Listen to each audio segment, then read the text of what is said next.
नमस्कार, मैं हूं मनविंदर। एमबीएन नेटवर्क पे आप सभी लोगों का बहुत स्वागत है। इस समय प्रधानमंत्री नरेंद्र मोदी देश ही नहीं, विदेश में भी उनका जो कद है, बहुत बड़ा है। उनके जलवे की चमक, उनका राजनीतिक आभा मंडल, उनकी नीतियाँ, उनकी से की वैल्यू और जो उन्होंने काम किए हैं, वो कुछ दलों की बात नहीं, मतलब most of the Indian politics में जो पार्टीज़ हैं, उनमें हवा बना हुआ है। अब उन्हें समझ नहीं आ रहा कि वो करें तो कैसे, क्या करें, कैसे बचें?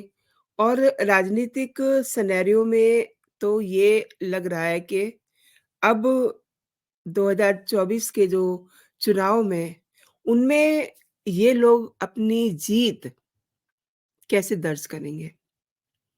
अरविंद केजरीवाल जैसे लोग इस चिंता में मरे जा रहे हैं कि वो कैसे ईडी से बचेंगे। कुछ दल अपने सर्वाइवल के लिए हाथ-पैर मार रहे हैं। और खुद को बड़ी विदेशी अ, ताकत समझने वाले जो देश हैं, उनमें भी अल जो मोदी की लोकप्रियता है, वहाँ खौफ देखा जा रहा है। तो वो जो विदेशी ताकतें हैं, वो इस समय भारत के कुछ लोगों को इस्तेमाल कर रही हैं। उनमें हमारे कुछ राजनीतिक चेहरे भी हैं, जो इन किसानों को यूज़ कर रहे हैं। जो किसान आपको आजकल अ, प्रदर्शन करते हुए दिख रहे हैं, शंभू बॉर्डर पे। ये तो इससे पहले भी कर चुके हैं और ये बात जो एजेंसीज़ थी, खुफिया एजेंसीज़, उनके जो बाद में सर्वे सामने आते हैं, उसमें भी ये साबित हुआ कि ये किसान, ये आंदोलन, ये सब कहीं दूर से, कनाडा से, अमेरिका से संचालित हो रहे हैं। और अब अगर राजनीति की बात करें ना, तो जो राजनीति अ, दल हैं, उनमें जो खौफ है कि अब उनका क्या होगा 2024 के बाद। तो जिस दिन राम मंदिर प्राण प्रतिष्ठा हुई, उसी दिन से ही ये समझा जा रहा है कि अब की बार 400 पार। ये स्लोगन जहाँ राष्ट्रवादियों में एक ऊर्जा भर रहा है, वहीं देश विरोधी जो ताकतें हैं, उनकी नींद हराम हो चुकी है। और अब तो अबू धाबी में भी एक मंदिर बन चुका है, यानी कि मुस्लिम देश की ज़मीन पर मंदिर बन चुका है और इसका 14 फरवरी को प्रधानमंत्री नरेंद्र मोदी उद्घाटन भी कर चुके हैं। यानी कि 1 महीने के अंतराल में 22 जनवरी को अयोध्या में प्राण प्रतिष्ठा होती है और 14 तारीख को, 14 फरवरी को अबू धाबी में एक और मंदिर की स्थापना हो गई है। तो ये कोई छोटी बात नहीं है, लेकिन कुछ राष्ट्र विरोधी ताकतें जो हैं वो सहन नहीं कर पा रही हैं। तो इसके लिए अब किसान आंदोलन की आड़ ली जा रही है। आपको दोस्तों जो अबू धाबी में मंदिर से पहले प्रधानमंत्री ने जो कहा है, मैं आपको दिखाना चाहती हूँ। आप पहले इस क्लिपिंग को देखिए। का बहुत-बहुत आभार व्यक्त करता हूँ। और जैसे आपने कहा, मैं पूरी तरह उसको फ़ील करता हूँ। मुझे हमेशा लगा है कि जब मैं आपके पास आया हूँ, आप लोगों के बीच आया हूँ, तब हमेशा लगा है कि जैसे मैं अपने ही घर में आया हूँ, अपने ही परिवार के ही सदस्यों के साथ मैं मिलने आया हूँ। ऐसा मैं हमेशा अनुभव कर रहा हूँ। और हमारे संबंधों की गहनता ऐसी है, पिछले 7 महीने में हम 5 बार मिले हैं। ये शायद बहुत रेयर होता है। मुझे भी यहाँ 7 बार आने का अवसर मिला है। यानी ये हमारी निकटता है और हर क्षेत्र में हम लोग जिस प्रकार से आगे बढ़े हैं और आज भारत और यूएई के बीच में हर क्षेत्र में एक साझी भागीदारी हो रही है। आज भी हम कई महत्वपूर्ण फैसले करने जा रहे हैं। हम यूपीआई मेरा और हमारा जीवन कार्ड, इन दोनों का एक प्रकार से एक नया युग शुरू हो रहा है फिनटेक का, और ये भी अपने आप में बहुत बड़ा है। उसी प्रकार से मैं आपका हृदय से आभार व्यक्त करना चाहूंगा कि आप समय निकाल करके मेरा निमंत्रण स्वीकार करके मेरे होम स्टेट आए। वाइब्रेंट गुजरात समिट को आपने एक नई ऊंचाई दी और उसके कारण उसका गौरव भी बढ़ा है। विश्व में उस इवेंट की भी प्रतिष्ठा बढ़ी है। तो आपका आना और आपने वहां जो उद्बोधन किया वो आज भी हमारे देश के लोगों के लिए बड़ा प्रेरक है, उत्साहवर्धक है। मैं इसके लिए भी आपका आभारी हूं। आपकी भारत के प्रति जो लगाव है और आपकी यूएई के उज्जवल भविष्य के लिए जो विजन है, उसका एक उदाहरण मैं देख रहा हूं। यहाँ बीएपीएस का मंदिर बनना आपके सहयोग के बिना ये संभव ही नहीं था। और मेरी पहली मुलाकात थी, मैंने सिंपली आपको रिक्वेस्ट की कि जरा आप देख लीजिए, और पलक झपकते ही आपने उसका निर्णय करके मुझे बता दिया कि आप बस जगह पर ऐसे उंगली रख दीजिए, आपको जगह मिल जाएगी। शायद इतना विश्वास, इतना तो आपने देखा कि ये होती है से की वैल्यू, कहा और हो गया। यानी कि मुस्लिम देश में मंदिर का बनना, उसके लिए सारी कवायद नरेंद्र मोदी करते हैं। और अब लोकसभा चुनाव से पहले विपक्षी दल केंद्र की नरेंद्र सरकार की जो सरकार है, नरेंद्र मोदी सरकार को बदनाम करना चाह रहे हैं। तमाम कोशिशें कर रहे हैं। उनके सामने जनाधार की कमी है। इन पार्टियों के नेता किसी न किसी तरह से सत्ता पाने की जुगत में लगे हुए हैं। अब चुनाव से पहले हार अपनी निश्चित मान करके इन लोगों ने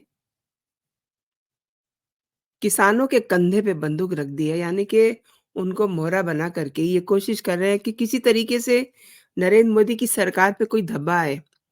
अब वो कैसे, मैं वो भी आपको समझाती हूँ कि अब इतना हुजूम जो रुका हुआ है सिद्धू बॉर्डर पे, आप क्या सोच रहे हैं कि वो आसान बात है? उनको वहाँ रोके रहना और उनको कोई तकलीफ भी ना हो।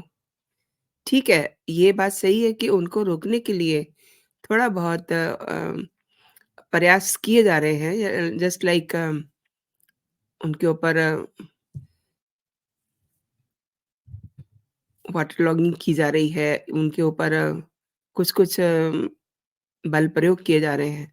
लेकिन जो गलत मंसूबे वाले लोग हैं, वो अपने मन में ये बना के बैठे हुए हैं कि वहाँ पर कुछ ऐसा हंगामा हो जाए, 2-4 लोग वहाँ उनकी जान चली जाए, तो फिर हम टारगेट करें मोदी सरकार को।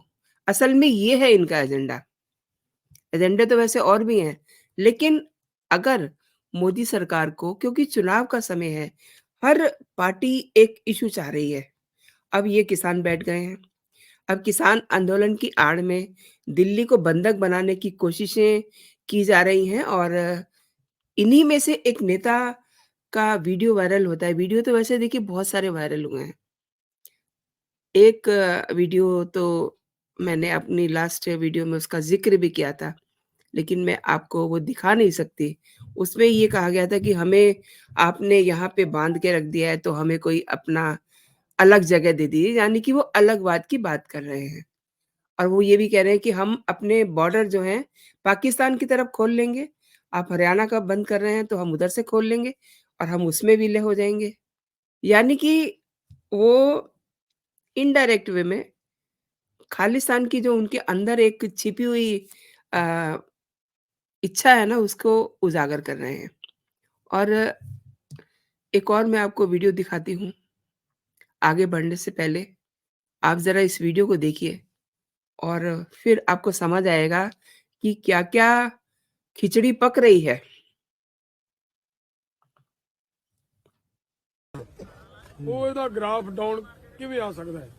ਮੈਂ ਬਹੁਤ ਵਾਰੀ ਜਦੋਂ ਮੈਂ ਪਿੰਡਾਂ ਦੇ ਵਿੱਚ ਤਿਆਰੀਆਂ ਕਰਾਉਂਦਾ ਫਿਰਦਾ ਸੀ, ਮੈਂ ਬਹੁਤ ਵਾਰੀ ਲੋਕਾਂ ਨੂੰ ਇਹ ਕਹਿੰਦਾ ਸੀ ਕਿ ਮੌਕਾ ਬੜਾ ਥੋੜਾ ਹੈ, ਗ੍ਰਾਫ ਉਹਦਾ ਬੜਾ ਉੱਚਾ ਚੜਿਆ ਹੋਇਆ, ਦਿਨ ਸਾਡੇ ਕੋਲੇ ਥੋੜੇ ਆ, ਕੀ ਅਸੀਂ ਇਹਨੇ ਥੋੜੇ ਦਿਨਾਂ ਦੇ ਵਿੱਚ ਗ੍ਰਾਫ ਇਹਦਾ ਡਾਊਨ। तो ये इनकी तकलीफ है बहुत बड़ी कि नरेंद्र मोदी ने मंदिर बना करके अपनी पॉपुलैरिटी, अपनी लोकप्रियता का ग्राफ बढ़ा लिया है। ये इनकी प्रॉब्लम है। कह रहे हैं ना कि इनका ग्राफ इतनी जल्दी बढ़ गया है। अच्छा, इन्होंने जो कुछ बकवासबाजी, आई एम सॉरी, ये बहुत बुजुर्ग हैं, लेकिन देखिए इन्हें अपनी सफेद दाढ़ी का भी ख्याल नहीं है। जिस स्टेट पंजाब से ये आते हैं, डल, वहां कहते हैं कि दाढ़ी सफेद हो तो बात भी सफेद करनी चाहिए, यानी कि सफेद यानी कि साफ सुथरी बात करनी चाहिए, जो जिससे समाज सीख ले सके। ये समाज को क्या सीख दे रहे हैं? ये इतने बुजुर्ग हैं और ये कैसी बातें कर रहे हैं? इन्हें अपनी बुजुर्गियत का भी एहसास नहीं है, ख़याल नहीं है, और कह रहे हैं कि चुनाव से पहले हमारे पास समय बहुत कम है, हमें मोदी का ग्राफ नीचे लाना है। ये मतलब थोड़े से लोग जो सिद्धू बॉर्डर पे बैठे हुए हैं, या मैं मान लूँ कि पूरा पंजाब, ये क्या मोदी का ग्राफ नीचे ला सकते हैं, ऐसी हरकतें करके? और विरोध प्रदर्शन के बीच ये जो नेता हैं डल्लेवाल, इनको इनके वीडियो ने एक नया विवाद पैदा कर दिया है। कल परसों तक तो ये बात हो रही थी कि वहाँ पर भिंडरावाला का झंडा लगा कर के ट्रैक्टर्स आ रहे हैं और वहाँ पर कई तरह की बातें हो रही हैं। लेकिन इनके वीडियो ने तो एक नई बहस छेड़ दी है। मतलब ये इनके अंदर जो एक कालापन था ना, वो बाहर निकल आया कि मंदिर से, अब भला कोई ये भी पूछे कि पंजाब में जो लोग रह रहे हैं, उन्हें मंदिर से क्या तकलीफ है? तो इसका सीधा-सा मतलब ये हुआ कि ये बहकाए हुए लोग हैं। और फिर इतने बुजुर्ग व्यक्ति को बहकने की ज़रूरत क्या है?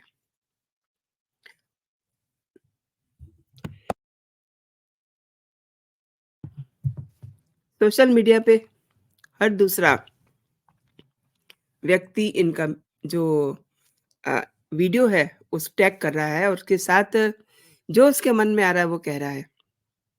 लेकिन मैं आपको बताऊँ कि एक चीज़ आप समझ लीजिए, नरेंद्र मोदी के नेतृत्व वाली सरकार, उनका अगर पीछे का 10 साल का कार्यकाल देखेंगे ना, ये किसान भी देखें उल्टा, तो कई ऐसे प्रयोग हुए हैं, जिन्हें हम बेस्ट कह सकते हैं, बेस्ट ऑफ बेस्ट। कृषि बजट के साथ सरकारी खरीद का भी कीर्तिमान बना है। सरकार का पूरा जोर आमूल-चूल बदलाव पे रहा है और किसान सम्मान निधि के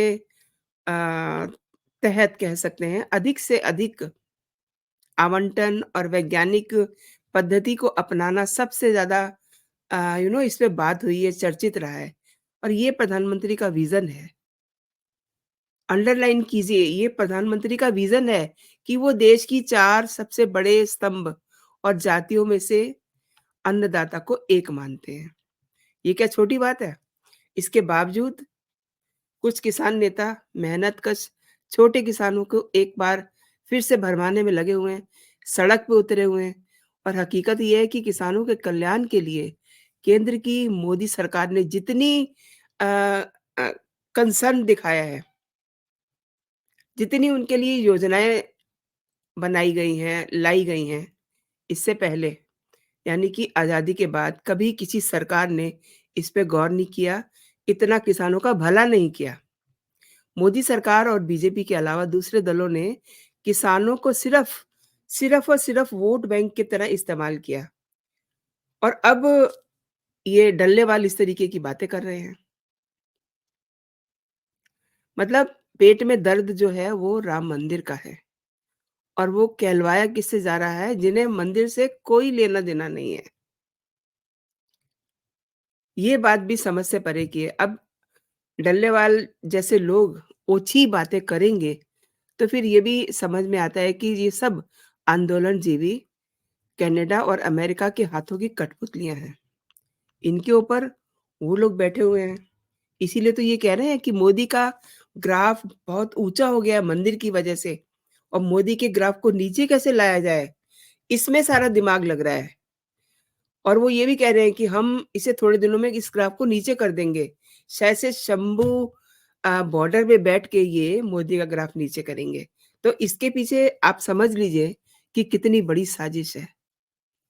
मतलब इनकी बुद्धि पे तरस आता है, गुस्सा तो बहुत आता है।